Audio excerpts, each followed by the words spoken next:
In this video, I'm going to show you how you can put troops into your wall wrecker here in Clash of Clans. Before we dive into the video, make sure to like the video and subscribe to the channel with all notifications on. It really does help out the channel and lets us know that you want more content just like this.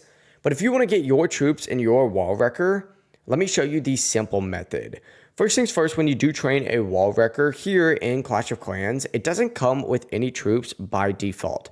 To actually fill it with troops, you will need to be in a clan, and then once you are in a clan, simply go ahead and find your clan castle, click on it, and then hit request troops. Now in my case, I just requested troops, so I'm not going to be able to request more without paying some extra gems. I'm not going to do that, but essentially send out a clan castle troop request. And after doing so, say your clanmates donate stuff like P.E.K.K.A or balloons, those troops are automatically going to be loaded into that wall wrecker once you've trained it. That way, when the wall wrecker breaks open during battle, the donated troops will deploy right where it does land.